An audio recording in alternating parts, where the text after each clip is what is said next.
नमस्कार मित्रांनो, माझ्या यूट्यूब चॅनलमध्ये तुम्हा सर्वांचं मनपूर्वक स्वागत आहे। मला तुम्हाला सर्वांना एक विचारायचं होतं, जर कुणाला माहिती असेल तर मला कमेंट करून कळवा किंवा माझ्या फेसबुक मोहिनी खैराव या फेसबुकला पर्सनल मेसेज करा।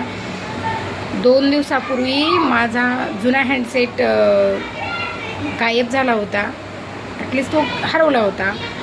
तर माझं यूट्यूब चॅनल त्या पण अकाउंटला चालू होतं आणि प्रॉब्लेम असा झाला की मोबाईल म्हणजे नेणार आणि त्यातले यूट्यूबचे पूर्ण व्हिडिओ माझे डिलीट केलेत। यूट्यूब हिस्ट्री पूर्ण डिलीट झाली आहे, 250 व्हिडिओ पूर्ण डिलीट आहेत। तर मला असं सर्वांना म्हणायचं होतं की जर कुणाला रिकव्हरी माहीत असेल यूट्यूबच्या व्हिडिओची, रिकव्हरी होत असेल तर कृपया मला तसा मेसेज करा। माझ्या फेसबुक पेजला मेसेज करा, मोहिनी खैराव नावाने फेसबुक पेज आहे, आणि मला कमेंट करून कळवा। आणि होत असेल तर प्लीज मला कोणी सुचवा, कारण माझी मागच्या 4 ते 5 महिन्याची मेहनत आहे, सगळी पूर्ण व्हिडिओ डिलीट झालेले आहेत आणि मला ते हवे आहेत, म्हणून रिक्वेस्ट करते तशी, प्लीज